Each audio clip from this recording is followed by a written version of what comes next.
नमस्कार साथियों, मैं मनीष कुमार शर्मा स्वागत करता हूं आपका एक बार फिर यादवेन स्मार्ट क्लासेस पर, जिस पर आप मेरे साथ में यूपीएसआई 2025 के लिए जीके और जीएस पढ़ रहे हैं। जैसा कि आपको पता है, ये क्लास आपको रोजाना 12:30 बजे मिलती है और 12:30 बजे में आज आपका जो प्रैक्टिस सेट रहने वाला है वो आपका 35 रहने वाला है। और अगर आपको इससे पहले की क्लास देखनी है, यानी 34 प्रैक्टिस सेट में जो करा चुका हूं और प्रीवियस ईयर क्वेश्चन जो मैं करा चुका हूं, उनको अगर आपको देखना है तो आप हमारी प्लेलिस्ट पे जाकर उनको देख सकते हैं। और आपको मैं बता दूं कि इसके अलावा आप यहाँ पर बहुत सारी क्लासेस दी जाती हैं, केवल जीके और जीएस की क्लासेस नहीं दी हैं। हमारे यहाँ पे रीजनिंग की क्लास भी है, जीके जीएस की भी रहती है। इसके बाद आपको मैथ्स और रीजनिंग की क्लासेस भी मिलती है। तो स्टार्ट करने से पहले भाई, सबसे पहले आप लोगों का वेलकम, जो भी साथी हमारे साथ में अभी जुड़ते जा रहे हैं, तो सबसे पहले आप लोगों का स्वागत है। और एक बार आप ये बता दीजिए कि आपको ये क्लासेस कैसी लगती हैं, और अगर ये क्लास आपको पसंद आती है तो भाई इसी बात पर शेयर जरूर कर दो, क्योंकि जब हम क्लास पढ़ाएंगे उस टाइम पे आपके पास में भी इतना टाइम नहीं होता कि हम शेयर कर पाएं। तो क्लास में जैसे ही जुड़ें तुरंत उसको शेयर कर दें। शेयर करने के बाद आप तुरंत शांति से अच्छे तरीके से एनालाइजेशन को समझें और अपने कॉपी में नोट करें। जो साथी जुड़ रहे हैं भाई, एएसपी जानू और निशांत माथुर, सभी को भाई राम राम, गुड आफ्टरनून। इसी के साथ में हाँ जी गीता, गुड आफ्टरनून। अब बात करते हैं रीजनिंग। मैंने बता दिया कि क्लासेस जो हैं केवल आपको जीके जीएस नहीं, रीजनिंग, मैथ्स, हिंदी की क्लासेस भी दी जाती हैं। तो आप रीजनिंग के लिए सुबह 7 बजे जुड़ सकते हैं, 12:30 बजे तो मैं आता ही हूँ सामने आपके। इसके बाद आप शाम को 8 बजे मैथ्स की क्लास से जुड़ सकते हैं और 9 बजे आप हिंदी की क्लास से जुड़ सकते हैं, जो आपके यूपीएसआई के लिए स्पेशल बनाई जा रही हैं। बाकी आपको मैं बता दूं कि हम लोगों के द्वारा बैच भी लॉन्च किए गए हैं, और ये बैच आपके लिए बहुत खास हैं। वो इसलिए खास हैं कि केवल यूपीएसआई के लिए अगर आपको पढ़ना है तो आप हमारे इन बैचेस में एनरोल कर सकते हैं। जैसा कि आपको दिख रहा है कि ये बैच हमारा नाम है चाणक्य, और ये चाणक्य बैच आपको ये पूरी टीम के द्वारा पढ़ाया जाना है। और इसके अंदर सबसे बड़ी खासियत है कि कंसेप्ट बहुत अच्छा है, सबसे बड़ी खासियत है कि कंटेंट बहुत अच्छा है। आपको चीजें बहुत ईजी वे में समझ में आने वाली हैं। तो चीजों को समझना है, थ्योरी समझनी है, कंसेप्ट जानना है और बहुत अच्छी स्ट्रेटजी के साथ में समझना है, तो आप इस बैच में एनरोल कर सकते हैं। लेकिन माइंड में होगा कि सर हमें नया बैच चाहिए, तो नया बैच आपका चाणक्य 2.0 बैच है। इस बैच में भी आप एनरोल कर सकते हैं, क्योंकि ये हाल फिलहाल में ही शुरू किया गया है। बाकी यूपी पुलिस कांस्टेबल के लिए आप उत्तर योद्धा बैच में एनरोल कर सकते हैं। ये बैच आपको मात्र 599 में मिलने वाले हैं, और उत्तर योद्धा बैच आपको 499 में मिलने वाला है। और अधिक जानकारी चाहिए, बहुत अच्छी जानकारी चाहिए कि हाँ सर हमें सजेशन भी चाहिए और चीजें स्ट्रेटजी भी जाननी है, तो आप इस नंबर पे कॉल कर सकते हैं जो आपको स्क्रीन पर दिखाई दे रहा है। 8266981579 पे कॉल करके आप अधिक जानकारी भी ले सकते हैं। ठीक है, अब स्टार्ट करें। Sorry sir, good afternoon. हाँ जी बिल्कुल, कोई दिक्कत नहीं है, गुड मॉर्निंग हो या आफ्टरनून, गुड होना चाहिए। चलें आगे।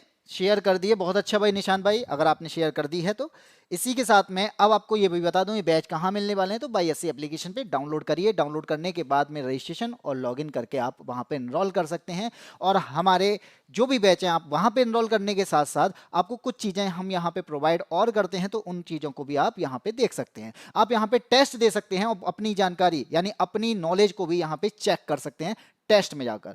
ठीक है, मयंक भी जुड़ चुके हैं और इसी के साथ में सभी लोग एक साथ जुड़ चुके हैं। तो भाई एक बार शेयर और कर दीजिए अपने स्टेटस से, अपने व्हाट्सएप स्टेटस से। इसके अलावा टेलीग्राम पे, फेसबुक, इंस्टा, बहुत सारी चीज़ें होती हैं, बहुत सारे सोशल मीडिया प्लेटफॉर्म है, आप वहाँ शेयर कर सकते हैं। इसी के साथ स्टार्ट करते हैं क्वेश्चन नंबर 1। और ये क्वेश्चन नंबर 1 इसलिए इंपॉर्टेंट है क्योंकि आपको पता होना चाहिए कि भारत के पास में क्या कोई सरकारी वकील होता है। वैसे सरकारी तो वकील ही होते हैं, लेकिन सरकार का वकील कौन सा होता है। और हाँ, कॉपी पेन लेके जरूर बैठिएगा।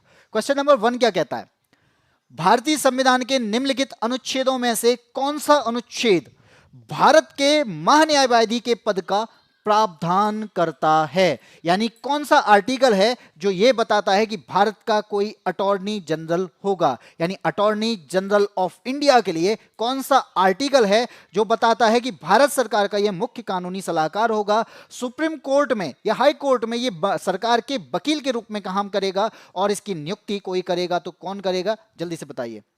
आंसर आ चुका है, जानू का आंसर है सी। चलिए बात करते हैं, अनुच्छेद नंबर 76 बताया। तो भारत का न्यायवादी है यानी अटॉर्नी जनरल ऑफ इंडिया की बात की जा रही है, तो इनके लिए जो अनुच्छेद है, इनके लिए जो आर्टिकल है वो 76 है।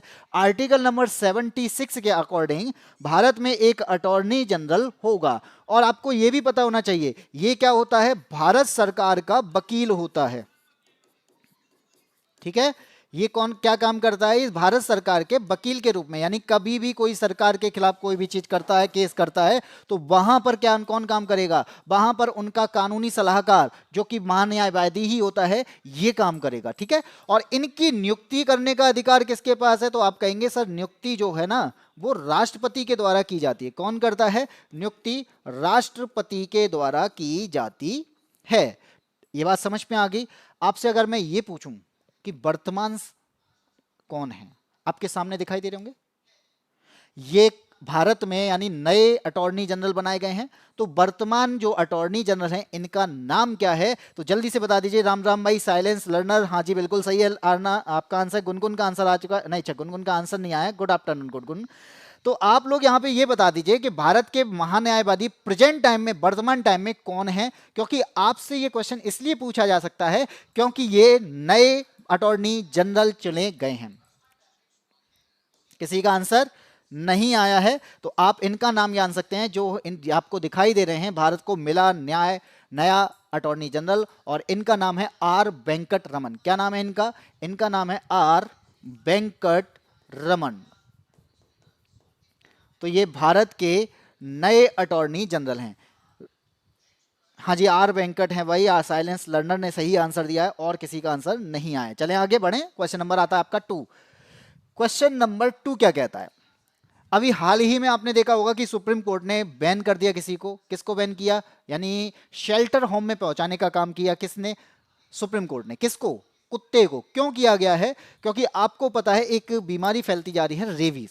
ठीक है, और रेबीज जो है वो कैसा इन्फेक्शन है, वायरल इन्फेक्शन है। लेकिन क्वेश्चन क्या कहता है, क्वेश्चन कहता है कि कवक संक्रमण का उदाहरण कौन सा है, यानी हमारे पास में, यानी हमारी बॉडी में कभी कभी आपने देखा होगा फंगल इन्फेक्शन हो जाते हैं, और फंगल इन्फेक्शन की वजह से आपकी स्किन पर, आपके बालों में, आपके नाखूनों को यह प्रभावित करता है। तो इन सब में से ऐसा कौन है जो यहां पर फंगल इन्फेक्शन के नाम से जाना जाता है, बता दीजिए आंसर। साइलेंस लर्नर का आंसर सी है, जानू का आंसर डी है, बाकी लोगों का आंसर क्यों नहीं आ रहे भाई, आंसर जरूर दीजिए।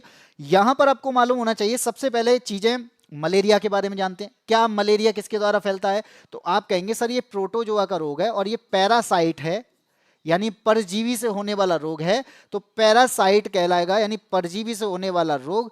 और आपको पता होना चाहिए वो परजीवी कौन सा है, प्लाज्मोडियम है, यानी मच्छर जैसे ही आपको काटता है तो आपको जो होने वाला रोग है वो आपका कौन सा हो जाता है, मलेरिया कहलाता है। और ये प्रोटोजोआ से होने वाला रोग है, इसलिए प्रोटोजोआ इन्फेक्शन कौन सा है, मलेरिया।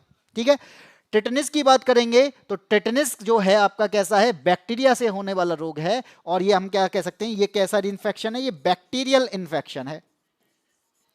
रिंग वॉर्म की बात करते हैं, रिंग वॉर्म आपने सुना होगा, दाद, खाज, खुजली। और आपने एक और चीज सुनी होगी कि रिंग गार्ड एक दवा आती है, रिंग गार्ड को लगाने पर ये दाद खाज जो खुजली होती है इससे आराम मिलता है। लेकिन ये दाद खाज खुजली आपने देखे होंगे इस टाइप के ही दिखते हैं जो मैंने आपको यहां दिखाया है, और ये क्या कहलाता है, ये आपका एक फंगल इन्फेक्शन कहलाता है। इसलिए इसका आंसर क्या हो जाएगा, ऑप्शन नंबर सी हो जाएगा, क्योंकि आपका रेबीज जो है ये कुत्ते के काटने से होता है और ये वायरल इन्फेक्शन है, या फिर इसे कह देंगे वायरस से होने वाला रोग है। ठीक है, तो रेबीज आपका वायरस से होने वाला रोग है, रिंग वॉर्म आपका फंगल इन्फेक्शन है। और ये वही ऐड है रिंग वॉर्म जिसे ज्यादातर लड़कों को दिया जाता है, खुजली ऐसे खुजाते हुए दिखते हैं आपको, त्वचा को, स्किन को खुजाते हुए दिखेंगे, तो ऐसे खाज खुजली वाले ऐड जो हैं वो मोस्टली आपको लड़कों को दिखते हैं। ठीक है, हाँ जी, मच्छर से मलेरिया होते हैं, लेकिन मच्छर से मैं बता दूं, मच्छर से मलेरिया जरूर होता है, लेकिन वो काटने वाली कौन होती है, मादा होती है, और मादा एनाफिलीज। ठीक है, याद रखना, मलेरिया यानी जो मच्छर है वह उसमें से काटने वाला केवल मादा होती है। तो यहां पर आप जितने भी साथी हैं मादा से दूर रहें। चलो आगे बढ़ते हैं, क्वेश्चन नंबर आता है 3। क्वेश्चन नंबर 3 क्या कहता है, अब मादा की बात आई तो चलो उनकी भी बात कर लेते हैं भाई। इनको भी बहुत ज्यादा क्या किया जाता है, हिंसा की जाती है और हिंसा ऐसी की जाती है कि इनको बचाने के लिए हमें एक्ट लाना पड़ता है। यहां पर आपसे क्वेश्चन यही पूछा जा रहा है, आप यहां पे इमेजेस देख पा रहे होंगे कि किस तरीके से डरी सहमी हुई लड़की यहां पे बैठी हुई है और इस तरह से ये व्यक्ति जो है वो इसके साथ में हिंसा कर रहा है। तो यहां पूछा गया है घरेलू हिंसा से महिलाओं का संरक्षण अधिनियम वर्ष जो है वो किस वर्ष में अधिनियमित किया गया था, यानी घरेलू हिंसा की शिकार लड़कियों के लिए लीगल प्रोटेक्शन जो एक्ट आया वो कब लागू किया गया, ये क्वेश्चन आपसे पूछा जा रहा है। आपका आंसर क्या हो जाएगा?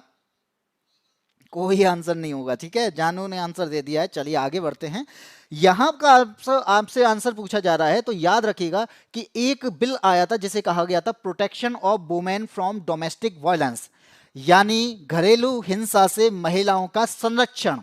और ये बिल जो पास हुआ था, यानी ये आया कब था? 2005 में, और ये 2005 में पास हो जाता है। लेकिन आपसे अगर पूछा जाए कि लागू कब होता है, ठीक है, आपसे अगर पूछा जाए कि 2005 में तो ये क्या होता है, ये लाया जाता है, और लागू कब होता है तो 2006 में होता है।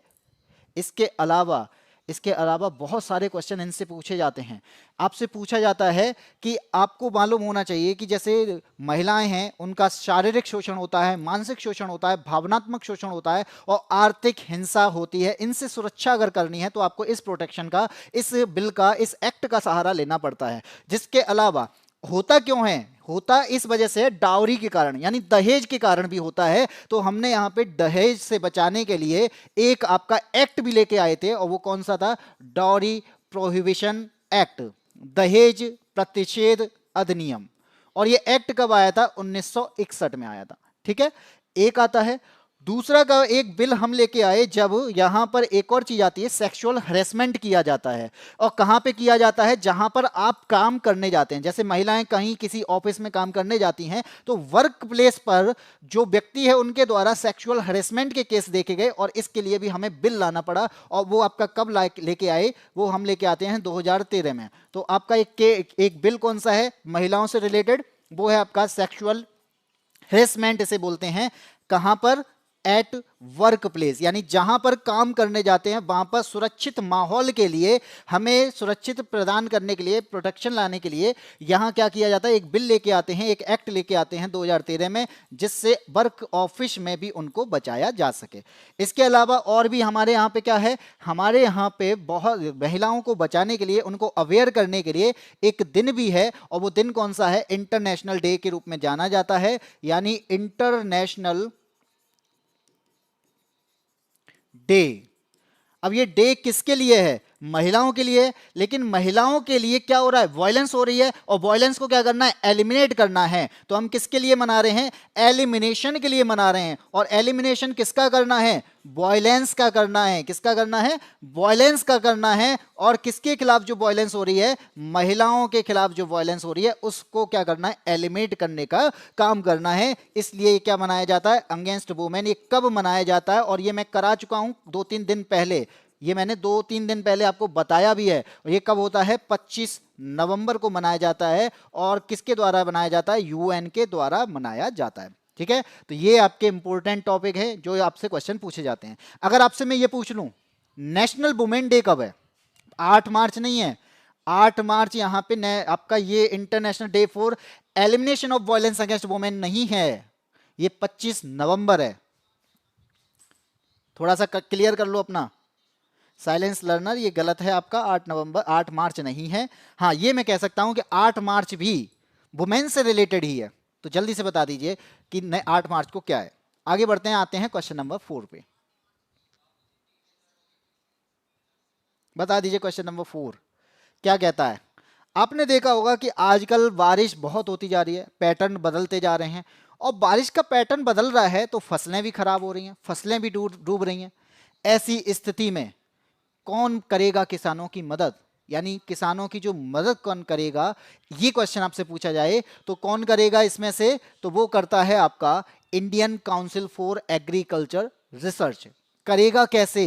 कुछ इनिशिएटिव लाने पड़ेंगे, और वो इनिशिएटिव क्या है? NICRA, national innovation on climate resilient agriculture क्या है? राष्ट्रीय जलवायु अनुकूल कृषि पहल। ये एक प्रकार का क्या है? ये एक प्रकार का हमारे लिए एक इनिशिएटिव लाया गया और ये कब शुरू होता है? 2011 में।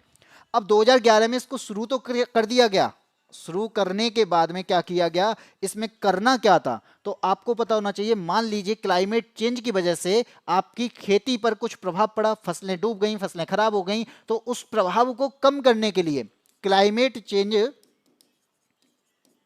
अगर हो रहा है तो इसके कारण आपकी फसल को क्या किया जाएगा, यहां पे नुकसान से यानी के कारण प्रभाव को कम करना, यानी आपको नुकसान हुआ है उस प्रभाव को कम करने का काम करता कौन है? यही करता है।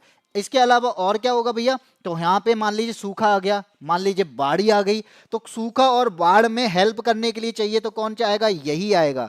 सूखा और बाढ़ में किसानों की मदद करने के लिए कोई आएगा तो यही काम करता है। ठीक है।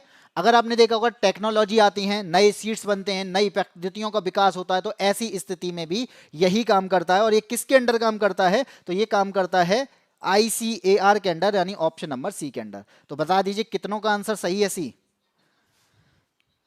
सुबी यादव का राधे राधे, और इसके अलावा गीता का आंसर सी है। सुबी यादव कह रहे हैं Indian council of agriculture research, बिल्कुल नमस्ते सुबी। और इसके अलावा आगे जानू का भी आंसर आ चुका है और गीता का, हाँ जी बिल्कुल सबका आंसर देख लिया मैंने, सभी का आंसर सही है। यानी जो लोग कह रहे हैं Indian council of agriculture research, जो कि इसके अंडर में एक काम, एक संस्था, एक इनिशिएटिव है, एक पहल है जिसका नाम है निकरा, और निकरा का फुल फॉर्म है national innovation on climate resistance या रेजिलिएंट एग्रीकल्चर। ठीक है। तो क्लाइमेट के प्रभाव को कम करना है तो हमें इसके पहल में काम करना पड़ेगा, इसके तहत आगे बढ़ना पड़ेगा। चलें आगे बढ़ते हैं, आगे बढ़ते हैं। क्वेश्चन नंबर आता है 5। आपने देखा होगा कि जैसे हम जब किसी भी रिमोट को देखते हैं तो रिमोट में बहुत छोटी सी चीज दिखाई देती है और छोटे छोटे वायर दिखाई जाते हैं, और उन वायर के टूट जाने पर उनको जोड़ने के लिए सोल्डर काम आता है। अब वेल्डर के पास तो जाओगे नहीं, सोल्डर के पास में जाओगे, यानी हमें इलेक्ट्रिक वायर को जोड़ना है। मेटल का मेल्टिंग पॉइंट कैसा होना चाहिए? हमारे पास में मान लीजिए कोई इलेक्ट्रिक वायर है, हमें इलेक्ट्रिक वायर जोड़ना है, और वायर जोड़ने के लिए ऐसे मेटल का यूज करेंगे जिसका गलनांक क्या हो, कम हो, वो जल्दी गल जाए। तो यहां पर जो मेटल यूज की जाएगी सोल्डर में, उसका क्या होना चाहिए? मेटल का गलनांक कम होना चाहिए, तभी तो वो गलेगी, और गलेगी तभी तो इसे चिपकाया जा सकता है। और चिपकाने के लिए इसका यूज किया जाता है शोल्डर का, और शोल्डर क्या है? एक प्रकार का अलॉय है। और अलॉय किसका है? तो हम यहां पर यही पढ़ने वाले हैं कि वो अलॉय किसका है। तो अलॉय में यूज होगा यहां पे सीसा, और अलॉय में यूज क्या होगा? टिन। तो यहां पर ये आसानी से पिघल जाते हैं, सीसा और टिन, इसलिए आंसर क्या हो जाएगा? Option number B. तो सोल्डर जो मिश्र धातु है, इसका गलनांक कम होता है, और कम गलनांक वाली मेटल चाहिए होती है जब हम इलेक्ट्रिक वायर जोड़ रहे होते हैं। तो ये सीसा और टिन से बनी होती है, आसानी से पिघल जाती है। बाकी आपका आंसर जो है बी ऑप्शन सही हो जाएगा। कितनों का आंसर सही है? हाँ जी, सभी का आंसर सही है, जानवी का, गीता का, शुभी का और साइलेंस लर्नर का। बहुत ही सही आंसर है, ऑप्शन नंबर बी के साथ में हम बिल्कुल सही जा रहे हैं। यानी अगर आप इस तरीके से पढ़ेंगे, अगर आप इस तरीके से आंसर देंगे, तो मुझे लगता है कि आप इसी तरीके से आपके प्रैक्टिस क्वेश्चंस हों, चाहे वो आपके PYQs हों या फिर आपके आने वाले एग्जाम हों, उनमें आप भी आपके आंसर सही जाएंगे अगर आपने सही तरीके से अपनी स्टडी को किया है। आगे बढ़ते हैं, क्वेश्चन नंबर 6। भाई कंप्यूटर की बात की जा रही है। अगर मैं आपसे यह कहूं कि आपकी पर्सनल चैट में आपकी परमिशन के बिना कोई एंट्री कर जाए, तो आप क्या करेंगे? क्या कहेंगे उसे कि भाई तू कैसे आया?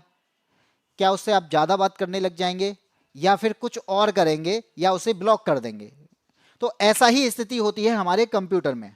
कंप्यूटर में क्या होता है कि मान लीजिए हमारे कंप्यूटर में डिजिटल सिस्टम को या नेटवर्क को नुकसान पहुंचाना है, तो बिना अनुमति के कोई प्रवेश कर जाता है। उसका रीजन क्या होता है कि आपके डेटा को चोरी करना, आपके सिस्टम को नुकसान पहुंचाना, आपके साथ में फाइनेंशियल फ्रॉड करना।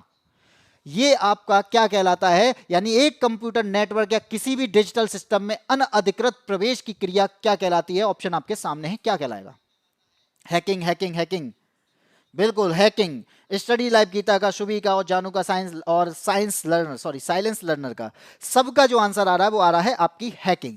यानी कभी भी कोई भी आपके कंप्यूटर में, आपके डिजिटल सिस्टम में आपकी बिना परमिशन के, बिना ऑथेंटिकेशन के पहुंच जाता है तो वो उसका उद्देश्य क्या होता है? आपकी हैकिंग करना। और हैकिंग की क्यों जा रही है? क्योंकि आपके डेटा को चोरी करना है। क्या करना है? आपके डेटा को चोरी करना इसका काम है। और चोरी क्यों कर रहा है? तो इसको क्या करना है? आपसे फ्रॉड करना है। और फ्रॉड किसका करना है? वित्तीय, यानी फाइनेंशियल, आपके साथ में फाइनेंशियल फ्रॉड करना है। क्योंकि आपसे वो कुछ पैसा चाहता है, आपके डेटा को चोरी कर कर, और आपके डेटा को वापस देने के लिए वो आपसे क्या चाहेगा? आपसे पैसा चाहेगा। तो इसे हम हैकिंग कहते हैं। क्या हमारे यहाँ पे कोई ऐसा है, कोई ऐसा एक्ट है जो हमें इससे सुरक्षा प्रदान करता है? क्यों? आप लोग बताइए, हमारे यहां पे कोई ऐसा एक्ट जो इससे सुरक्षा प्रदान करता है, कोई है? जल्दी से बताइए।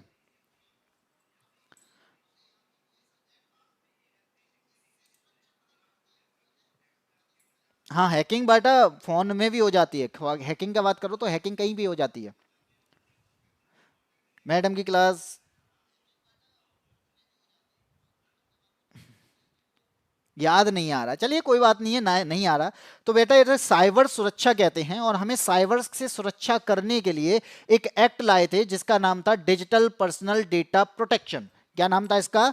एक एक्ट लेके आए थे हम, जहां पर डिजिटली पर्सनल डेटा को, यानी जो डिजिटल डेटा है उस पर्सनल डेटा को बचाना है। उससे बचाने के लिए हमारे यहाँ पे एक एक्ट है जिसके तहत कार्रवाई किया जाता है। तो डेटा प्रोटेक्शन एक्ट जो आता है, ये कब आता है? आपसे अगर ये पूछ लिया जाए तो प्रोटेक्शन एक्ट आने का जो ईयर है, यानी जो एक्ट जब पास किया गया था वो था आपका 2023, और लागू कब होता है? 2024। इसलिए ये आपके लिए इंपॉर्टेंट क्यों बनेगा? क्योंकि एक प्रकार से एक करंट अफेयर्स का क्वेश्चन बन जाता है। 2024 में ये लागू होता है, और इसके अलावा ये कब आता है? 2023 में आता है। ठीक है, पास कब होता है? 2023 में। आता कब है? 2024 में। तो साइबर से सुरक्षा, साइबर अटैक से सुरक्षा पाने के लिए आप इस एक्ट का सहारा ले सकते हो। Digital personal data protection act 2023 लागू होता है 2024 में। इसके अलावा सर्ट इन भी इसके साथ में काम करता है, Indian computer emergency response team, जो आपके रियल टाइम साइबर अटैक से बचाती है या फिर ट्रैक करती है। ठीक है, फाइनल एग्जिट। ठीक है, कोई दिक्कत नहीं है। आगे बढ़ते हैं क्वेश्चन नंबर 7 पे। बेटा जो पढ़ने वाला होगा वो पढ़ेगा, और जिसे केवल किसी और से बात करनी है या किसी का इंतजार करना है वो जाएगा, वो नहीं आया तो भाई मैं यहाँ पे पढ़ाने आता हूँ, मैं पढ़ो। और जिसे लगता है कि मैं किसी और से बात करने आता हूँ वो बात करने के लिए ही आएगा। इसे कहते हैं पर्सनल चैट में एंट्री करना, और यही कहलाती है हैकिंग जो आप बात कर रहे हो। क्वेश्चन नंबर 7 की बात करते हैं। क्वेश्चन नंबर 7 क्या है? हम यहाँ पे क्या कर रहे हैं? ट्रेड की बात कर रहे हैं। किस संगठन के द्वारा व्यापार और विकास रिपोर्ट जारी की जाती है? अगर ट्रेड की बात की जा रही है, रिपोर्ट की बात की जा रही है, तो इस रिपोर्ट में होगा क्या? इस रिपोर्ट में बताया जाता है कौन सा देश कितना व्यापार करता है। इस रिपोर्ट में बताया जाता है कौन सा देश व्यापार में कितनी ग्रोथ कर रहा है, इसकी ग्रोथ कहाँ हो रही है, कहाँ पर क्राइसिस है। ये रिपोर्ट फिर क्या करेगा? इस रिपोर्ट को कोई ना कोई देगा। तो कौन देता है ऐसी रिपोर्ट? जो ट्रेड एंड डेवलपमेंट रिपोर्ट से रहती है। यानी हम यहाँ पे व्यापार और विकास रिपोर्ट की बात कर रहे हैं। इसे जारी करने वाला इनमें से कौन है? Asian Development Bank, World Trade Organization, या फिर अंकटाड, और लास्ट आपका वर्ल्ड बैंक। बता दीजिए क्या आंसर होगा। दीक्षा, क्या दीक्षा भैया? ये वीएनएस में शामिल है। सी 7 का सी है। हाँ जी बिल्कुल सी है। जानू का आंसर, गुनगुन का आंसर आ चुका है। तो जो लोग यहाँ पे सी के साथ हैं, जो लोग सी के साथ हैं वो बिल्कुल सही हैं, क्योंकि अंकटाड ही है, यानी ट्रेड एंड डेवलपमेंट रिपोर्ट भी ट्रेड वाला ही यहाँ पे कोई देगा। तो ट्रेड कौन करवा रहा है यहाँ पे इन चारों में से? United nation conference on trade and development. तो ट्रेड और डेवलपमेंट की रिपोर्ट भी जारी करने वाला कौन होगा? यही होगा। और इसकी स्थापना कब होती है? यानी आपसे स्थापना भी पूछी जाए तो आप कह सकते हो हाँ जी, स्थापना जो होती है ना 1964 में होती है। और 1964 में हुई थी तो कहाँ हुई थी? क्योंकि इसका हेडक्वार्टर होगा। तो हेडक्वार्टर कहाँ पर है? इसका मुख्यालय कहाँ पर है? तो मुख्यालय है इसका जेनेवा में। ठीक है जी।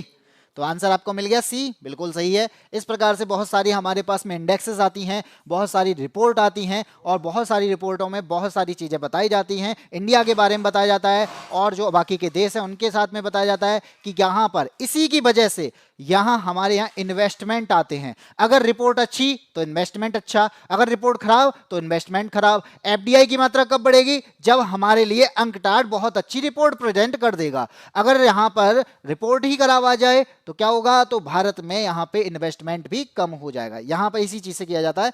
हाँ जी बिल्कुल सही है। गीता का, जानू का, सुबी यादव का, साइलेंस लर्नर का, चलो हाँ जी बिल्कुल जा सकते हो। क्वेश्चन नंबर आता है आपका 8। बेटा एक बात याद रखो, मैं यहाँ पे पढ़ाता हूँ और जिसे पढ़ना है वो रुकेगा, मैं इतना जानता हूँ। बात करते हैं क्वेश्चन नंबर 8 की। तो क्वेश्चन नंबर 8 भी आपसे ऐसे ही है कि वायुमंडल की सबसे बाह्य परत कौन सी है जो धीरे धीरे बाह्य अंतरिक्ष में विलीन हो जाती है? जैसे आप लोग किसी लड़की के इंतजार में विलीन हो जा रहे हो ना, कि वो नहीं आई तो मैं भी जा रहा हूँ, ऐसी एक परत है जो क्या करती है? बाह्य अंतरिक्ष में विलीन हो जाती है। इसका आंसर आप बता दीजिए। और मैंने आपको यहां बताया है कि पृथ्वी के पास में, पृथ्वी के चारों ओर हमारे पास में 5 परतें पाई जाती हैं और पहली परत आपकी ट्रोपोस्फियर कहलाती है, जिसे हम क्या कहते हैं? जिसे हम यहां पर कहते हैं सर जी थोड़ा फास्ट चलिए, लो ठीक है फास्ट चलिए। इसका आंसर हो जाएगा सी, एक्सोस्फीयर। हो गया, कुछ नहीं बताना पड़ा मुझे। बेटा पढ़ लो, जब फास्ट चलते हैं तो फास्ट चलने का मतलब है कि हम भी फास्ट सीख लें। अगर आप फास्ट सीख जाते तो फिर क्या बात थी? फिर बाहरी परत, हवा बहुत पतली होती है यहाँ पर ये बाहरी परत है, हवा बहुत पतली होती है, अणु दूर दूर होते हैं, टकराव होता नहीं है। तो इसी वजह से यहाँ पर क्या होता है, हम परिक्रमा के लिए उपग्रह यहाँ पे छोड़ते हैं, यानी सैटेलाइट इसी जगह पे छोड़े जाते हैं और ये धीरे धीरे धीरे करके अंतरिक्ष में विलीन हो जाती है। इसलिए आंसर हो जाएगा आपका सी। 9 की बात करते हैं। क्वेश्चन नंबर 9 क्या कहता है कि मान लीजिए भारतीय संविधान के अनुसार इनमें से कौन सा एक मौलिक अधिकार नहीं है? एक समय था जब हमारे पास में एक मौलिक अधिकार हुआ करता था, मौलिक अधिकारों की संख्या 7 हुआ करती थी, लेकिन आज के टाइम पे मौलिक अधिकारों की संख्या कितनी है? तो 6 है। तो क्या कोई एक मौलिक अधिकार खत्म कर दिया गया? तो इसमें आंसर हो जाएगा बिल्कुल, एक मौलिक अधिकार है जिसको खत्म कर दिया गया। और वो कौन सा अधिकार था जी? आपको बताना है, बता दीजिए। हाँ जी साइलेंस लर्नर बाहर, संपत्ति का अधिकार बताया साइलेंस लर्नर ने, सुबी यादव और जानवी का आंसर, सबका आंसर ऑप्शन नंबर ए आ रहा है और बिल्कुल सही बताया है कि संपत्ति का अधिकार जो है पहले फंडामेंटल राइट हुआ करता था और फंडामेंटल राइट के साथ में इसको हटा दिया गया और आज हमारे साथ में फंडामेंटल राइट की संख्या कितनी है? 6 है। लेकिन हटाया कब था? अगर ये आंसर पूछा जाए तब क्या आंसर दोगे? हमारे यहाँ पे संशोधन करने पड़ते हैं जब किसी भी चीज को संविधान से हटाना या जोड़ना होता है, और वो संशोधन हमने किया। कौन सा संशोधन किया? 44वां संशोधन किया। और 44वां संशोधन हुआ कब था? 1978 में हुआ था। 1978 में यहाँ पे हमने क्या किया? क्या इसे बिल्कुल हटा दिया या फिर इसे कहीं और ऐड कर दिया? तो इसका आंसर हो जाएगा कि इसे फंडामेंटल से हटाकर क्या कर दिया गया? आर्टिकल 301 के तहत विधिक अधिकार बना दिया गया। आर्टिकल 301 के तहत क्या कर दिया गया? इसे विधिक अधिकार या फिर कह सकते हैं कि इसे लीगल राइट बना दिया गया। ठीक है, ये बात आप याद रखना कि किसके तहत किसे हटाया गया, किसे जोड़ा जा रहा है। पहले आर्टिकल इसका आर्टिकल में आता था, तो यहां पर एक बात याद रखना, पहले ये आर्टिकल 31 में आता था। और आपको पता है कि फंडामेंटल राइट पार्ट 3 का हिस्सा है, आर्टिकल 12 से लेकर 35 का हिस्सा है और ये आर्टिकल 31 में आता था। ठीक है, और इसके बाद बात करते हैं, इसके बाद 32 आर्टिकल है जो कॉन्स्टिट्यूशन रेमेडीज की बात करता है। आगे आंसर बिल्कुल बिल्कुल निशांत, आपके लिए भाई मैं नॉर्मल ही पढ़ाता हूँ, मैं जनरल वे में ही पढ़ाता हूँ, बहुत ही अच्छे तरीके से पढ़ाने की कोशिश करता हूँ जिससे कि आपको चीज़ें समझ में आए। लेकिन फास्ट चलना मुझे लगता है कि ये कोई सॉल्यूशन नहीं होता। फास्ट का मतलब होता है कि हम यहाँ पे सीखने नहीं आए, हम यहाँ पे केवल A, B, C और D आंसर दे के निकलने आए हैं, मुझे लगता है ऐसा। बाकी हम बढ़ते हैं आगे, क्वेश्चन नंबर 10 पे आते हैं। भारतीय संविधान में समानता शब्द किसे संदर्भित करते हैं? अब आपको पता है सभी के लिए समान अवसर की बात की जाती है। सभी के लिए अगर समान अवसर की बात की जा रही है तो जाति, धर्म, लिंग, भाषा के आधार पर किसी का भेदभाव नहीं किया जा सकता। और इसके अलावा हम उन्हें औपचारिकता के आधार पर अवसर की समानता भी प्रदर्शित करते हैं। और आप एक बात समझते हैं, समान कार्य के लिए समान वेतन भी दिया जाता है। यानी हम यहाँ पे इक्वलिटी की बात कर रहे हैं, हम यहाँ पे पूरी तरीके से समानता की बात कर रहे हैं। तो समानता का अधिकार होना चाहिए, और समानता का अधिकार इसके अगर यानी इस चारों में से ये क्या कहलाएगा, बता दीजिए क्या कहलाएगा। ये सामाजिक विशेष अधिकार का अभाव कहलाता है, या संयम का होना कहलाएगा, या सामाजिक विशेष अधिकार का होना कहलाएगा, या संयम का अभाव कहलाएगा। तो जल्दी से आंसर दीजिए, क्या आंसर हो जाएगा। सुबी का आंसर है बी। छोटा क्वेश्चन बी नोट्स बना है क्या? एएसपी का आंसर आया है सी। बाकी और लोग आंसर दो, क्या हो गया, आंसर दो इसे का।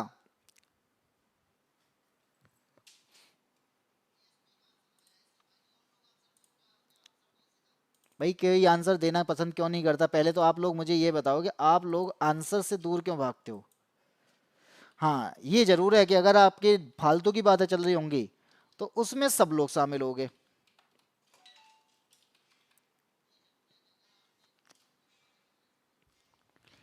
नहीं आया आंसर तो मैं बता देता हूं। आर्टिकल नंबर 14 से लेकर 18 तक इसके अंदर बात की जाती है, और यहां पर एब्सेंस ऑफ सोशल प्रिविलेज दिया है गीता ने। तो जो लोग ए के साथ हैं, हाँ जी ABCD, तो यहाँ पे जो लोग ए के साथ हैं यानी यहाँ पे सामाजिक विशेष अधिकार का अभाव है, इसे प्रदर्शित करता है। और सामाजिक विशेष अधिकार का अभाव के कारण, यानी अगर मैं ये कहा जाऊं कि औपचारिक समानता की बात की जा रही है, और इसके अलावा निरपेक्ष समानता की बात की जा रही है, अवसर की समानता की बात की जा रही है, और इसके अलावा परिणाम और पारिस्थितिकी समानता की बात की जा रही है, तो ये समानता शब्द जो है विशेष अधिकार का अभाव संदर्भित करता है। इसका मतलब है कि समानता के यहाँ पे हमने कई आयाम दिए हैं। हमने यहाँ पे सभी के लिए समानता की बात तो की है, लेकिन केवल समान नहीं कहा गया है। इसके अंदर बोला गया है कि औपचारिक समानता होनी चाहिए, अवसर की समानता होनी चाहिए, जाति धर्म लिंग भाषा के आधार पर समानता होनी चाहिए। लेकिन वास्तव में देखा जाए तो इसमें पूरी तरीके से समान की बात नहीं की गई है, सभी के लिए समान की बात नहीं की गई है। इसीलिए यहाँ पे इसका संदर्भ जो रहेगा वो क्या रहेगा, वो रहता है यहाँ पे अभाव। किसका अभाव? सामाजिक विशेष अधिकार का अभाव। अगर आप सभी को समान लेकर चलते तो इसका मतलब होता है कि ये विशेष अधिकार होता हम लोगों के लिए। ठीक है, तो आगे बढ़े। हाँ जी, जिनका ए आया था उनका सही है, बाकी किसी का सही नहीं है। जाह्नवी का आंसर सही है। आगे बढ़ते हैं, क्वेश्चन नंबर 11 की बात करते हैं। अब बात करते हैं 11 यूटी की, यूनियन टेरिटरी जिन्हें बोला जाता है। अगर आपसे पूछा जाए कि भारतीय संविधान के निम्नलिखित भागों में से कौन सा भाग किन शासित प्रदेशों से संबंधित है, यानी कौन सा भाग है, कौन सा आर्टिकल है जो हमें किन शासित प्रदेशों के बारे में बताता है। लेकिन अगर आपसे मैं ये पूछूं, आप इसका आंसर दीजिए, तब तक मैं आपसे पूछता हूं कि भारत में यूनियन टेरिटरी की संख्या कितनी है। भारत में यूनियन टेरिटरी की संख्या कितनी है, आप ये बता दीजिए। आप कैसे एमएलए हो भाई एएसपी बहुत सही आदमी है अगर देखा जाए तो। ये इंसान एक ऐसा है जिसने वास्तव में कभी भी कोई क्लास मिस नहीं किया। ठीक है, अच्छी तरीके से पढ़ाई करता, सारे आंसर देने की कोशिश करता है। एएसपी ने शुरुआत से लेकर अभी तक आंसर देने की कोशिश की है, चाहे वो गलत हो चाहे वो सही हो, सीखने की कोशिश जरूर की है, इसलिए इसकी तारीफ तो बनती है भाई। गीता ने बताया भागत्री। अभिषेक शर्मा का आंसर आया है ऑप्शन नंबर डी, और जानू का आंसर यानी जाह्नवी का आंसर है ऑप्शन नंबर बी। यहां पर आपको मैं बता दूं कि इन चारों में से ऑप्शन कौन सा सही होगा, वो सही हो जाएगा आपका भाग 8। और अब भाग 8 जो दिया गया है वो ऑप्शन नंबर बी में दिया गया है। और भाग 8 के अंतर्गत एक हमारे पास में इसके लिए आर्टिकल की भी व्यवस्था की गई है, क्योंकि भाग में आर्टिकल ही तो होंगे। तो कहां से स्टार्ट होते हैं, तो आर्टिकल नंबर 239 से स्टार्ट होता है, और 241 तक इसमें यूटीज का प्रावधान किया गया है, यूटीज के बारे में बताया गया है। ठीक है, तो आर्टिकल नंबर 239 से लेकर 241 तक भाग 8 में 8 यूटी के बारे में संदर्भित किया गया है। इसके अंदर हम किस तरीके से यहाँ पे प्रशासन कर सकते हैं, यहाँ पे किस तरीके से किसकी नियुक्ति की जाएगी, एलटी की नियुक्ति, ये सब इसके अंदर कर दिया गया है। जाह्नवी नहीं काजल है गुरुजी, ये पता ही नहीं है कौन जाह्नवी है कौन काजल है, मुझे नहीं आइडिया भाई। जिस नाम से आओगे मैं उसी नाम को जानता हूं। बाकी आपको मैं बता दूं कि हमारे पास में 8 यूटी हैं, और 8 में से एक यूटी यानी 8 में से जो यूटी है जो नाम नहीं लिखा है वो मैं बता देता हूं। एक यूटी है लद्दाख। ठीक है, बाकी आप देखेंगे पहला लद्दाख, दूसरा जम्मू कश्मीर, चंडीगढ़, दिल्ली, दादर नागर हवेली एंड दमन दीव, लक्षद्वीप, पुडुचेरी, अंडमान निकोबार, इन सबको मिलाकर हमारे पास 8 यूटी हो जाती हैं। ये काजल भी नहीं, चित्रांशी। चलो, काजल, चित्रांशी या फिर जानवी, पता ही नहीं चल रहा भाई। आईडी लेके आ जाते हो और फिर पूछते हो कि मैं कौन। भाई मुझे क्या पता। क्वेश्चन नंबर 11 के बाद आता है क्वेश्चन नंबर 12। शिशु मृत्यु दर के बारे में बात की जा रही है। जैसा कि आपको पता है कि हमारे हॉस्पिटल में मान लीजिए बच्चे पैदा होते हैं। अब कुछ बच्चे तो वहां पे क्या हो जाते हैं, धीरे धीरे करके खत्म हो जाते हैं, यानी एक्सपायर हो जाते हैं। वो हम ये कह सकते हैं अपना पहला जन्मदिन मनाने तक या सेलिब्रेट करने तक वो बच्चे नहीं बचते हैं। तो ऐसी स्थिति में एक रिपोर्ट आती है जिसे IMR कहा जाता है। और IMR क्या है? IMR बताता है क्या कि जैसे इन्फेंट मॉर्टेलिटी जो रेट होती है, शिशु मृत्यु दर होती है, उसके बारे में। अब कितने बच्चों पर बताएगा, इस बारे में बात रखिएगा कि 1000 बच्चों पर जो अंत के बच्चे पैदा होते हैं, तो 1000 बच्चों पर मृत बच्चों की संख्या बताता है।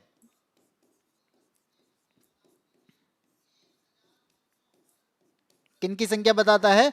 1000 बच्चे जो पैदा होते हैं उनमें पहली ईयर तक, यानी पहला जन्मदिन बचा मनाने तक अगर वो बच्चा नहीं बचता है तो वो रेट में गिन लिया जाता है कि 1000 बच्चे पैदा हुए और इतने बच्चे एक्सपायर हुए, तो उतना हमारा क्या हो जाएगा, IMR हो जाएगा। जैसे मैं कहूं 2023 का IMR कितने का, 2023 ईयर का IMR क्या था, तो 2023 में IMR था 27।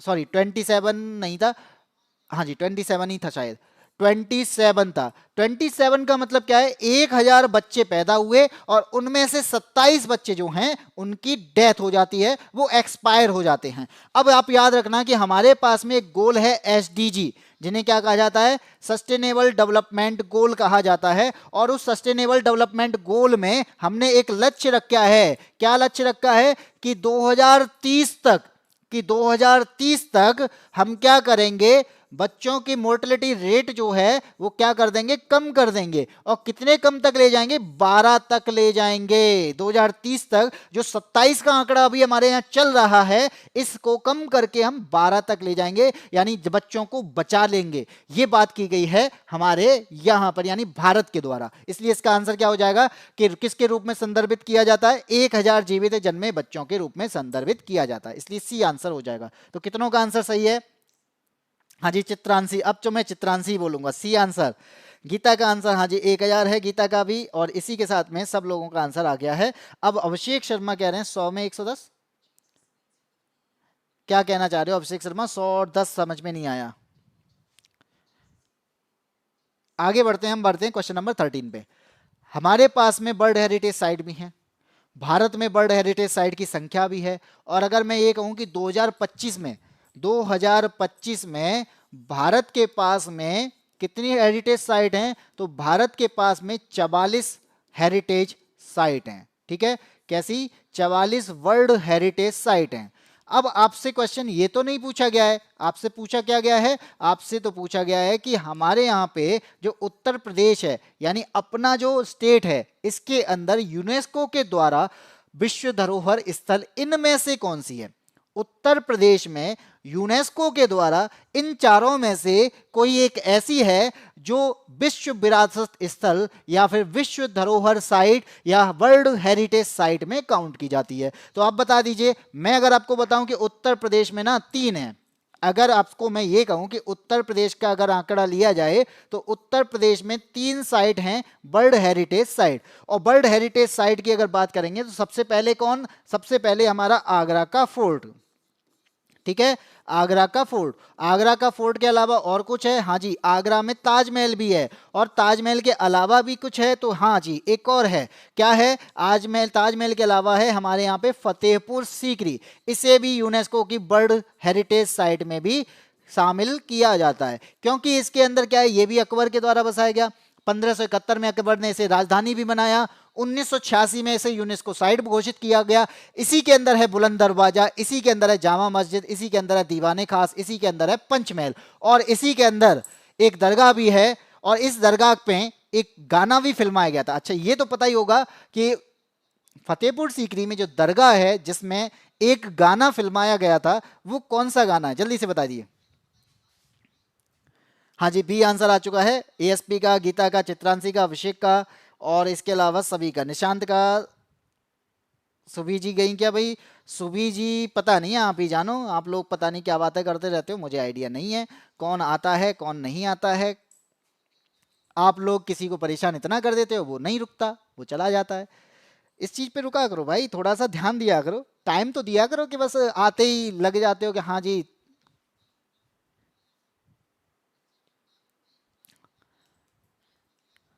मैंने क्वेश्चन पूछा था कि एक गाना था भाई, जो फतेहपुर सीकरी के एक दरगाह है उसके अंदर फिल्माया गया था। तेरा नाम गुमने किया है जीवन अपना सारा सनम, नहीं तेरे नाम भाई आगरा में बनी थी, वहां पे नहीं। भाई अगर आपने फिल्म देखी होगी शाहरुख खान की, नहीं होना था लेकिन हो गया। ये गाना हुआ करता था जो इसी में फिल्माया गया है, ठीक है। क्वेश्चन नंबर 14 की बात करते हैं। क्वेश्चन नंबर 14 यहाँ पे क्या कहता है, इनमें से कौन सा क्षेत्र निर्मित वस्तुओं का उत्पादन करता है, यानी मैन्युफैक्चरिंग की बात करता है। अक्सर अगर मैं कहूं कि हमारे अर्थव्यवस्था के ना 3 सेक्टर होते हैं। कितने सेक्टर होते हैं? 3 सेक्टर होते हैं। तो अर्थव्यवस्था के 3 सेक्टरों की बात की जाएगी तो आपका सबसे पहला सेक्टर तो क्या होगा? प्राइमरी होगा। भाई प्राथमिक होना चाहिए, बिल्कुल है। प्राइमरी के बाद की बात की जाएगी तो सेकेंडरी यानी द्वितीयक है। और सेकेंडरी के बाद बात की जाए तो टर्शरी होगा, यानी आपका तृतीयक होगा। ठीक है, ये 3 हमारे पास में अर्थव्यवस्था के सेक्टर होते हैं। अब आपसे अगर मैं ये कहूं कि यहां पर चित्रांशी का नहीं होना, अरे नहीं होना, हाँ जी हो गया है। किससे हो गया है? बी आंसर आ गया, सी आंसर आ गया, बी, सी, बी और ए। अब बस डी बचा है, डी और दे दे कोई। सुबी का आंसर सी है, अभिषेक का आंसर बी है, इसके अलावा एएसपी का आंसर ए है। ठीक है, तो एक आंसर और बचा, कोई डी और बता दे। 3 ही सेक्टर है तो 3 तक चलते हैं। आपने मान लो क्या कर दिया, गेहूं उगाए। मैंने कहा चलिए आपने गेहूं का उत्पादन किया, और गेहूं का उत्पादन कृषि का क्षेत्र है, और कृषि का क्षेत्र आपका प्राइमरी के अंदर आता है, यानी रॉ मटेरियल बनाने का काम आपका किसके अंदर आएगा? प्राइमरी के अंदर आएगा। और मैंने ये बोला कि गेहूं का प्रोडक्शन तो आपने कर लिया है, क्यों ना गेहूं से हम ब्रेड बना दें। तो गेहूं से ब्रेड बनाना, गेहूं से क्या करना? ब्रेड बनाना। तो ये क्या कहलाएगा आपका? ये आपका मैन्युफैक्चरिंग कहलाएगा, ये मैन्युफैक्चरिंग सेक्टर में आता है। ठीक है, तो पहला आपका क्या है? Primary sector. दूसरा आपका मैन्युफैक्चरिंग से रिलेटेड है, यानी इसके अंदर आप क्या करेंगे? किसी भी चीज को बनाने का काम करेंगे। अब आपने गेहूं से क्या बना लिया? ब्रेड बना लिया। अब ब्रेड को क्या करोगे? बेचने भी तो जाओगे, ब्रेड को बेचोगे, और बेचने के लिए आपने बहुत सारी चीजें अपनाई होंगी। तो ए आपका आता है क्या? सर्विस सेक्टर में आता है, यानी आप उनको सेवा प्रदान कर रहे हो। तो अब बताओ, निर्मित वस्तुओं का उत्पादन, तो निर्मित कहां हो रहा है? यहां पे तो उत्पादन हो रहा है लेकिन निर्मित नहीं किया जा रहा है, यहां तो उगाया जा रहा है। निर्मित इससे होती है गेहूं से ब्रेड बनाना, और ये किस में आता है? आपका सेकेंडरी में आता है, ऑप्शन नंबर ए आता है। बता दीजिए ए किसने दिया है? पापा का कॉल आ रहा है, ठीक है कोई दिक्कत नहीं है, पापा से बात करना जरूरी है। सर नाइट में होगी क्लास ना? किसकी नाइट में क्लास होगी? अखिल सर की क्लास होगी शायद, होगी तो। चलिए आगे बढ़े। क्वेश्चन नंबर आता है 15। क्वेश्चन नंबर 15 क्या कहता है? 2011 में निम्न में से किस संवैधानिक संशोधन अधिनियम ने सहकारी समितियों से संबंधित एक नया निर्देशक सिद्धांत जोड़ा था? सहकारी समितियों की बात की जा रही है। अब सहकारी समितियों को अगर मैं बात करूं तो आप कहते हैं कोऑपरेटिव सोसाइटी जो होती है, तो उसके अंदर क्या होता है कि हम लोग मिलकर काम करें, एक तरीके से ऐसे समझ सकते हैं। और इसका सबसे बड़ा एग्जाम्पल है आपका अमूल। जो कहते हैं ना अमूल दूध पीता है इंडिया, ये क्या है? ये आपकी सहकारी समिति है, एक कोऑपरेटिव सोसाइटी है, जिसके तहत आज आप देख पा रहे हैं कि हमारे यहाँ पे क्या हुआ था? हमारे यहाँ पे होता है क्या? व्हाइट रिवॉल्यूशन आता है, और इस व्हाइट रिवॉल्यूशन के तहत हम दूध का प्रोडक्शन बढ़ा देते हैं। और इसी के तहत आपसे पूछा जा रहा है कि हमें ऐसे ही काम करने की जरूरत है, तो सहकारी समितियों को क्या करना पड़ेगा? संवैधानिक दर्जा देना पड़ेगा। और संवैधानिक दर्जा देने के लिए हमें क्या करना पड़ेगा? अपने संविधान में संशोधन करना पड़ेगा। और हम संशोधन कौन सा करते हैं? 97वां संशोधन कर देते हैं, यानी 97वां संशोधन करते हैं। कब होता है 97 का संशोधन? 2011 में। और इसमें क्या किया जाता है? जो हमारी सहकारी समिति होती है, उस सहकारी समितियों को दर्जा दिया जाता है संवैधानिक। क्या किया जाता है? सहकारी समितियों को संवैधानिक दर्जा दिया जाता है, यानी उन्हें मान्यता दी जाती है। अब आपके क्या आगे क्या किया जाएगा इसके अंदर? इसमें फिर क्या करना पड़ेगा? समाज की समस्याओं को दूर करने के लिए हमें कुशल तरीके लाने पड़ेंगे, हमें नया भाग भी जोड़ना पड़ेगा। और नया भाग जोड़ा हमने इसके अंदर 9B, और 9B जुड़ गया तो इसके बाद अब क्या करेंगे? अब 9B हमने जोड़ लिया है, फिर क्या करेंगे? तो हमें यहाँ पे आर्टिकल भी चाहिए होंगे। इसके तहत सरकारी सहमतियों के लिए हमने DPSP भी जोड़ लिया। अब इसका बात करते हैं, क्या इसके लिए कोई मंत्रालय है? हाँ जी, बिल्कुल है। इसके लिए एक मंत्रालय भी बनाया गया है, जो आपका हाल फिलहाल में ही बनाया गया है। तो बता दीजिए सहकारी मंत्री प्रेजेंट टाइम में कौन है? तो आपका आंसर तो हो जाएगा ऑप्शन नंबर ए। सहकारी मंत्री कौन है ये बता दीजिए। सर विटामिन बी की कमी हो रही है, सर क्या करूं? डॉक्टर को दिखाओ भाई, मैं क्या कर सकता हूं, कोई कमी हो रही है तो। न्यू तो जीएसटी है भाई, जीएसटी है, किसकी चीज जीएसटी की बात हो रही है?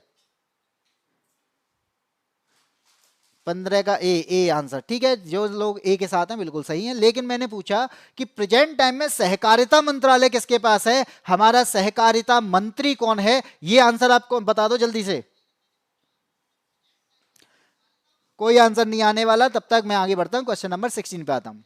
आपके पास पता है कि हमारे अधिकारों की रक्षा कौन करेगा, यानी ह्यूमन के राइट्स की रक्षा कौन करेगा? और उसको रक्षा करने के लिए एक अधिकार हमारे पास में एक आयोग भी है। कौन सा है? NHRC है, जिसका नाम क्या है? राष्ट्रीय मानव अधिकार आयोग।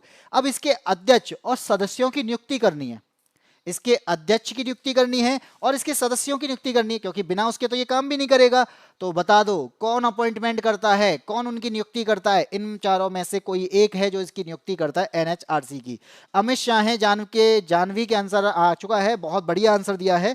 यहाँ पर आपका सहकारिता मंत्रालय जो है वो किसके पास है? वो आपके अमित शाह के पास है। तो आपका आंसर क्या हो जाएगा? ऑप्शन यहाँ पे नहीं है, लेकिन मैं आपको बता दूं कि अमित शाह जो हैं गृह मंत्री होने के साथ साथ सहकारिता मंत्री भी हैं, ठीक है। और ये भारत के पहले सहकारिता मंत्री भी हैं, ये भी आप याद रखिएगा। अब बात करते हैं आगे, गीता ने भी आंसर दे दिया। राष्ट्रीय मानव अधिकार आयोग की बात करते हैं, यानी NHRC की बात करते हैं, तो क्या कभी इसकी स्थापना की गई होगी? बिल्कुल की गई होगी, ऐसे तो आया नहीं होगा। अब स्थापना करने के लिए कोई ना कोई ईयर भी होगा। हाँ जी है, 1993, 1993 में हमने यहाँ पे क्या किया? एक एक्ट लेके आए जिसका नाम था protection of human right act. और इसकी जो प्रोसेस होती है, इसकी कमेटी के द्वारा इसके सदस्यों की स्थापना की सदस्यों की क्या की जाती है? नियुक्ति करने के लिए यहाँ पर राष्ट्रपति को भेजा जाता है, और फाइनल अपॉइंटमेंट जो देते हैं वो कौन देता है? वो देते हैं राष्ट्रपति। कौन देते हैं? राष्ट्रपति देते हैं। अब आपसे अगर मैं ये क्वेश्चन करूं, क्या प्रेजेंट टाइम में भारत के जो NHRC है, NHRC का कोई अध्यक्ष है? NHRC अध्यक्ष का नाम है क्या कुछ? बता दीजिए। भारत में जो नेशनल ह्यूमन राइट कमीशन है, इसके अध्यक्ष का नाम क्या है? जल्दी से बता दीजिए, और मैं बता देता हूं इसका आंसर ऑप्शन नंबर ए। तो बता दीजिए, ए आंसर तो आपको मिल चुका है, लेकिन NHRC के अध्यक्ष कौन है? गीता का आंसर आ चुका है, ए आंसर नहीं, ए होगा। बिल्कुल मुझे पता था, प्रिंस को पता था। 1993 में जानू का आंसर है प्रेसिडेंट ऑफ इंडिया। और जान भी आ चुकी हैं अब तो। नमस्ते, sorry sir I am late, हमारा वाईफाई खराब हो गया, उसको ठीक करवाने के चक्कर में लेट हो गए। क्लास के टाइम पे चीज़ें खराब हो रही हैं, थोड़ा सा ध्यान दो।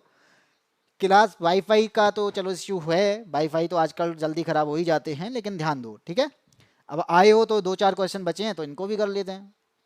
बाकी आपका यहाँ पे आप क्लास देख सकते हैं, रिकॉर्ड वे में आपको मिली जाएगी, तो आप उस टाइम पे क्लासेस को देख सकते हैं, ठीक है। आगे बढ़ते हैं, क्वेश्चन नंबर आपका आता है 17 क्या कहता है? हमारे यहाँ पे पार्टी बदलने का बहुत चलन चल रहा है। अब पार्टी अगर बदल लोगे, कभी आप इधर कभी उधर, कभी बीजेपी में, कभी कांग्रेस में, कभी सपा में, कभी बसपा में, और ऐसी चीजों को देखते हुए हमने क्या किया? हमने एक लॉ लेके आए और उसे कहा जाता है एंटी डिफेक्शन लॉ, ठीक है। और ये पार्टी बदलने वालों को रोकने का काम करता है। और जैसा कि आपको यहाँ पे दिखाई दे रहा होगा, एक व्यक्ति है पूरे विधायकों को खरीद के लेके जा रहा है, और ये बेचारा देख रहा है कि मैं तो सब्जी खरीद पा रहा हूँ, ये तो आदमी के आदमी खरीद के लेके जा रहा है। और इसी की वजह से यानी पार्टी बदलने के लिए जो भी लोभ लालच होता है, लोभ लालच के कारण आप पार्टी बदल लेते हो, इसके लिए एक हमारे पास में लॉ आता है और इसके लिए भी हमें क्या करना पड़ेगा, अमेंडमेंट करना पड़ेगा, संशोधन करना पड़ेगा। तो याद रखना वो संशोधन आपका कौन सा है, 52वां संशोधन है। और 52वां संशोधन कब होता है, वो होता है 1985 में। और इस 1985 में एक अनुसूची जोड़ी जाती है और वो अनुसूची है आपकी 10वीं अनुसूची। कौन सी अनुसूची है, सबसे ज्यादा एग्जाम में पूछी जाने वाली अनुसूची जो है वो आपकी यही है, 10वीं अनुसूची। सुब्रमण्यम, बिल्कुल हाँ जी, आंसर आ चुका है, न्यायमूर्ति राम सुब्रमण्यम, बिल्कुल सही आंसर है। आपके जो सुब्रमण्यम है, ये सुब्रमण्यम आपके एनएचआरसी के प्रेजेंट टाइम में अध्यक्ष हैं। ठीक है, अब आपको यहां पे मैं बताता हूं कि 10वीं अनुसूची के अंतर्गत क्या है कि आप अगर दल बदल करते हो यानी पार्टी को बदलने की कोशिश करते हो, आपने चुनाव लड़ा था यानी आप जीते थे विधायक का चुनाव या फिर लोकसभा सांसद का चुनाव जीतते हो कांग्रेस की पार्टी से या फिर मान लीजिए भाजपा की पार्टी से। अब इसके बाद क्या होता है, आपकी पार्टी से मतभेद हो जाते हैं और ऐसी स्थिति में आप चले जाते हो कांग्रेस के साथ में। तो अब होगा क्या, जो भाजपा के जो मंत्री था वो अब कांग्रेस के में पहुंच जाता है। तब ऐसी स्थिति में यहां पर उसको क्या कर दिया जाता है, उसे अवैध घोषित कर दिया जाता है, उसकी सीट चली जाती है, वो अपनी सीट को खो देता है। पार्टी अगर वो बदलेगा तो सीट वो खो देगा, अयोग्य घोषित कर दिया जाएगा। लेकिन आप कहते हैं कि सर मान लीजिए कि पार्टी उसने ले गया, तो आजकल के टाइम पे तो शिवसेना बदल दी पूरी, तो भाई वो 2/3 यानी आपके पास में दल बदल कानून विरोधी में एक आपके पास में ऑप्शन भी है कि मान लीजिए कि आप किसी पार्टी का 2/3 विधायकों को ले गए, यानी आपने 2/3 को ले गए तो ये वैध माना जाएगा। अगर आपके पास में कितने सदस्य हैं, आपके पास में मान लीजिए 30 सदस्य हैं और 30 में से आप कितने ले जाते हो, 20 सदस्यों को अपनी दूसरी पार्टी में ले जाते हो, तो ये जो है ये क्या माना जाएगा, इसे वैध माना जाएगा। यानी पार्टी अगर किसी के साथ में ज्यादा से ज्यादा विधायक है तो उसकी ही पार्टी मानी जाती है। इसलिए शिवसेना जो पार्टी है वो प्रेजेंट टाइम में दो हो चुकी हैं, एक आपकी किसकी है, एक आपकी उद्धव ठाकरे की है और दूसरी आप जानते ही हैं, चित्रा ना आई एएसपी।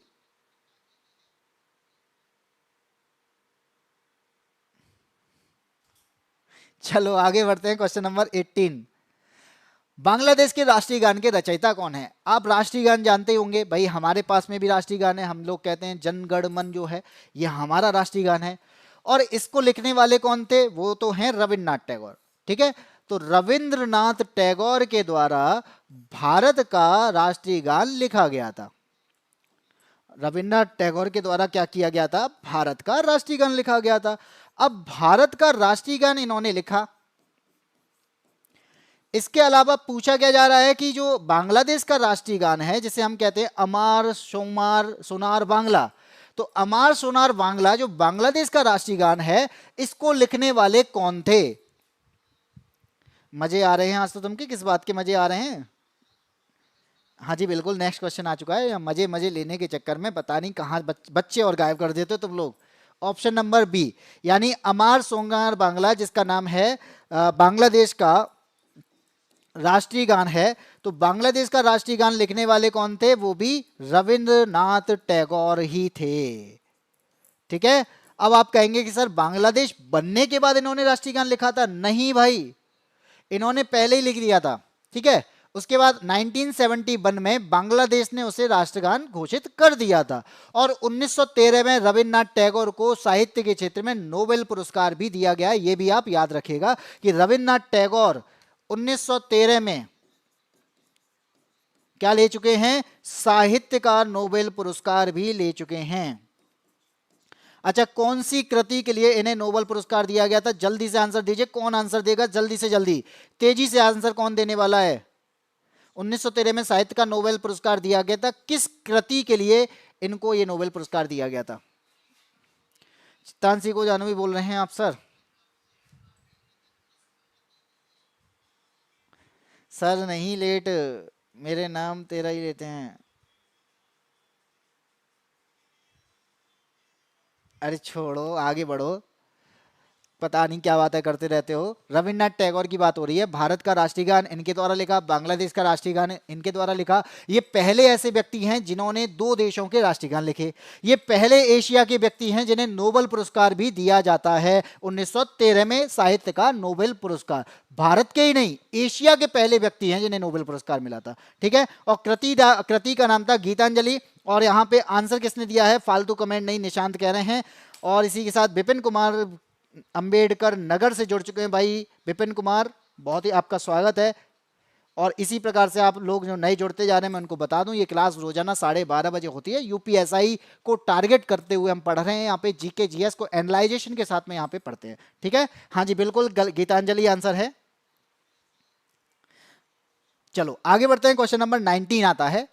आपको पता है कि कंप्यूटर है हमारे पास में। कंप्यूटर के अंदर यहाँ पे एक प्रोटोकॉल होता है, वो प्रोटोकॉल का नाम क्या है, आईपी। एक एड्रेस होता है, एक यूनिक एड्रेस होता है जो डेटा पैकेट्स को इंटरनेट पर भेजता है और उसे रिसीव करने का काम करता है, यानी एक प्रकार की रूल बुक की तरह काम करता है। तो यहां पे हम क्या कह सकते हैं, आईपी, जिसे हम क्या कहेंगे, एक यूनिक एड्रेस कहते हैं। ये आपका क्या है, यूनिक एड्रेस है। और यूनिक एड्रेस होने के साथ साथ ये क्या करता है, आपकी जो डेटा है, आपकी जो डेटा पैकेट्स हैं, पहले तो डेटा को पैकेट्स बनाने का काम करता है और डेटा पैकेट्स को क्या कर देगा, इंटरनेट पर भेजने का काम करेगा और इंटरनेट से उनको रिसीव करने का भी काम करता है। इंटरनेट पर भेजते कैसे हैं, यानी इंटरनेट पर कैसे भेजा जाए, ये काम इसका है। और इसके अलावा रिसीव, यानी आपके कंप्यूटर में वो ग्रहण करना, डाउनलोड करना, ये भी काम किसका है, वो भी इसी का काम है। ठीक है, और ये एक प्रकार की क्या है, नेटवर्किंग की रूल बुक भी कहलाती है। तो आईपी को हम क्या कहते हैं, नेटवर्किंग की रूल बुक के नाम से भी जानते हैं। और यहां पर याद रखना, हमारे पास में आईपी, जो आईपी के नाम से हैं, IPv4 और IPv6 दो वर्जन मिलते हैं। 32 बिट का एड्रेस है और एक 128 बिट का एड्रेस है। तो उनको हम क्या कहेंगे, उनको कहते हैं IPv4 और IPv6। ये 32 बिट और 128 बिट के एड्रेस माने जाते हैं। और ये आपका क्या कहलाएगा, इंटरनेशनल नहीं, internet protocol, option number D. ठीक है, हाँ जी, इंटरनेट प्रोटोकॉल है, 19 का डी है। Abhishek Sharma sir, BSF treatment के लिए सही है। हाँ जी, अगर आप अच्छी तैयारी कर रहे हो तो सबके लिए ये सही है। सारी क्लासेस जो हैं वो एक तरीके से ही हैं। हाँ जी भाई, निशांत की बातें भी सुन लो, लाइक कर दो भाई। जो साथी जुड़े हुए हैं वो लाइक जरूर करते जाएं, क्योंकि लाइक करने से भाई थोड़ा सा हम लोगों के लिए मोटिवेशन मिल जाता है। हमें लगता है कि चलो बच्चे जो देख रहे हैं उन्हें ये चीज़ें पसंद आ रही हैं। और अगर आपको पसंद आ रही हैं तो भाई अपने साथियों को शेयर भी कर दिया करो, जिससे लगे कि हाँ, लोग हमारे यहाँ पे पढ़ने आए, उनको भी अच्छा लगे और वो भी चीज़ों को कुछ सीख के जाएं, अपने आप में इंप्रूवमेंट करें और आगे जाके एग्जाम में क्वालिफाई हों। ठीक है, आगे चलते हैं। आगे सुबी यादव, इंटरनेट प्रोटोकॉल, हाँ शुरू हो गए अपने फिर से बात में। क्वेश्चन नंबर 20 की बात करते हैं। क्वेश्चन नंबर 20 यहां पे क्या कहता है, किस नहर के बारे में कहा जाता है कि उसके द्वारा विजयनगर साम्राज्य में शहरी कोर से पवित्र केंद्र को विभक्त करने वाली घाटी की सिंचाई की गई थी। यानी एक बात की जा रही है विजयनगर साम्राज्य की। और विजयनगर साम्राज्य की अगर मैं बात करूं तो आप जानते हैं कि विजयनगर साम्राज्य की स्थापना की गई होगी कभी ना कभी तो, और इसकी स्थापना करने वाला व्यक्ति भी होगा कोई। तो आप अगर पूछेंगे तो आप क्या बताएंगे उसका नाम, आप कहेंगे एक व्यक्ति था हरिहर राय। क्या नाम था, हरिहर राय। और एक व्यक्ति था जिसका नाम था बुक्का राय। तो इन दोनों के द्वारा क्या की जाती है, इस विजयनगर साम्राज्य की स्थापना की जाती है 1336 में। और इसका जो साम्राज्य है, यानी विजयनगर साम्राज्य कब तक चलता है, 300 वर्ष तक चलता है। 300 वर्ष तक शासन रहता है विजयनगर साम्राज्य के। अब बात करते हैं इनका पतन होगा, बिल्कुल होगा। राजधानी की बात करूं तो राजधानी जो रहती है वो हम्पी है। विजयनगर साम्राज्य की राजधानी क्या है, हम्पी है। और ये Hampi UNESCO World Heritage Site भी है। यूनेस्को वर्ल्ड हेरिटेज साइट भी जानी जाती है। अब आपसे अगर मैं ये कहूं कि इसका कभी ना कभी तो पतन हुआ होगा। 300 वर्षों तक अगर शासन किया है तो पतन कब हुआ था? तो एक लड़ाई हुई थी जिसका वो कहते हैं हम तालिकोटा की लड़ाई या तालिकोट की लड़ाई के नाम से जानते हैं। तो इस लड़ाई के बाद विजयनगर साम्राज्य या फिर अंतिम हिंदू साम्राज्य का अंत हो जाता है और इसके बाद विजयनगर खत्म हो जाता है। अब विजयनगर साम्राज्य के समय सिंचाई भी की जाती होगी, ऐसा तो है नहीं कि सिंचाई नहीं की जाएगी। तो सिंचाई जो की जाएगी वो तुंगभद्रा नदी के पानी से की जाएगी। तो नदी का नाम क्या है? तुंगभद्रा नदी। अब तुंगभद्रा नदी के द्वारा यहां पर सिंचाई की जाती है, यहां से पानी आता था। अब दो केंद्र हुआ करते थे, एक पवित्र केंद्र और एक शहरी कोर।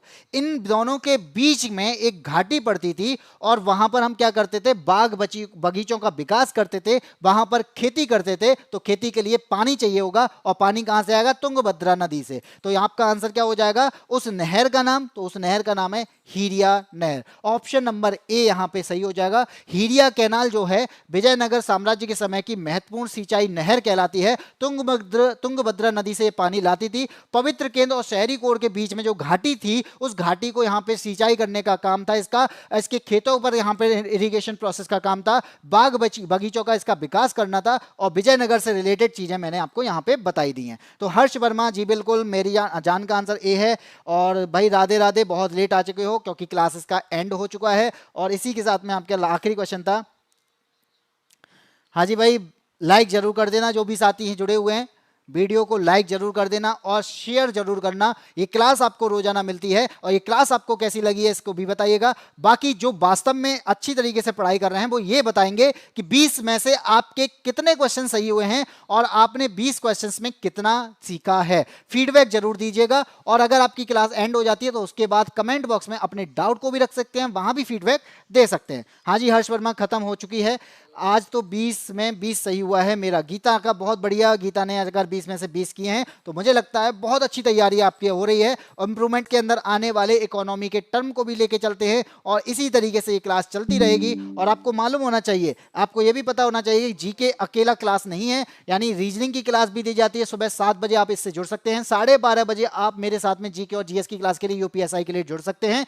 अब मैथ पढ़ना है तो शाम को 8 बजे आप यादविन सर के साथ जुड़ सकते हैं और शाम को 9 बजे आप हिंदी की क्लास से भी जुड़ सकते हैं। बेहतरीन टीचर हैं, बेहतरीन कंटेंट के साथ में आपको पढ़ाते हैं और आप यहां पे सीख के जाएंगे, ये मेरी गारंटी है। आप यहां पे अगर रुकेंगे तो आप बहुत कुछ यहां पे सीखेंगे। यूपीएसआई के लिए चल रहा है, पैट की क्लासेस भी शाम को चलती हैं और इसके अलावा हमारे बैच भी चल रहे हैं और वो बैच का नाम क्या है? चाणक्य बैच। और इस चाणक्य बैच में आपको बहुत कुछ मिलने वाला है। आप इन चाणक्य बैच में एनरोल कर सकते हैं 599 रुपए में। इसके लिए आपको कहां जाना पड़ेगा? तो BYSC एप्लीकेशन पे जाना पड़ेगा। BYSC एप्लीकेशन को डाउनलोड करना पड़ेगा, इंस्टॉल करना पड़ेगा और उसके बाद में रजिस्ट्रेशन करना पड़ेगा। उसके बाद आप यहां पे लॉगिन कर पाएंगे। लॉगिन करने के बाद यहां पे आप बैच को खरीद सकते हैं। आपके लिए बहुत सारे बैचेस यहां पे हमने चलाए हैं। चाणक्य बैच में एनरोल जरूर करिएगा क्योंकि ये बेस्ट कंटेंट के साथ में आपके पढ़ाया जा रहा है, अच्छे टीचर के साथ में आपको पढ़ाया जा रहा है। आपको यहां पे ज्योग्राफी, पॉलिटी, मूल विधि, इकोनॉमिक्स सबके टीचर अलग अलग प्रोवाइड किए गए हैं। तो आप यहां पर जुड़कर हमारे साथ में BYSC के साथ में 2 स्टार के लिए पढ़ सकते हैं और आगे जाके 2 स्टार पाने के बाद में आपको बहुत कुछ मिलेगा, ये आप सभी जानते हैं। ठीक है, एप्लीकेशन आपको दिख ही रही है, BYSC एप्लीकेशन है, डाउनलोड जरूर करिएगा लोगों के साथ में। ठीक है सर, चित्रांशी आपसे कुछ बोल रही है, जानू नाम से है, बेचारी को बोल दिया करो। क्या बोल दूं, किसी को क्या? गुरुजी यूपीएसआई का बैच लेना है, खर्चा बताओ कितना होगा? खर्चा क्या बताऊं, खर्चा मैंने बता दिया ना, 599 रुपए का बैच है। और आपको अधिक ज्यादा जानकारी चाहिए एप्लीकेशन से रिलेटेड तो आप हमारे नंबर पर कॉल कर सकते हैं और अब नंबर यहां पे दिया गया है 8266981579। आप इस पर कॉल कर सकते हैं, इस पर आपको बहुत सारी जानकारी मिल सकती है। हाँ, और आपको ये भी बता दूं कि अगर जरूरत पड़ेगी तो आपको जिस टीचर से बात करनी है उन टीचर से बात करने का मौका भी मिल जाएगा इसके अंदर। तो आपको यहीं पर यानी टीचर की पर्सनल गाइडेंस भी दी जाती है, ये बात मैं बता रहा हूं आपको। यहां पे टीचर्स के द्वारा भी सजेशन दिया जाता है, ये बात भी इसलिए इंपॉर्टेंट है क्योंकि आपको यहां पर टीचर के साथ इंटरेक्ट करने का मौका मिलेगा। आप यहां पे उनसे बात कर सकते हैं और उसके अलावा चीजों को सीख सकते हैं। किस तरीके से बैच लेना है ये भी आपको इस नंबर पर पता चल जाएगा। ठीक है सर, आप तो पढ़ाते ही मस्त हैं। Nice session sir, thank you.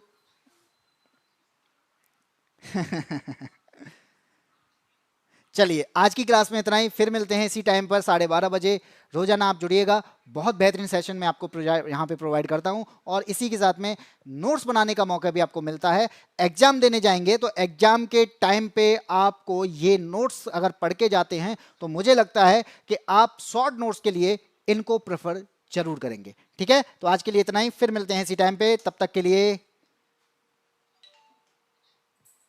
जय हिंद, जय भारत।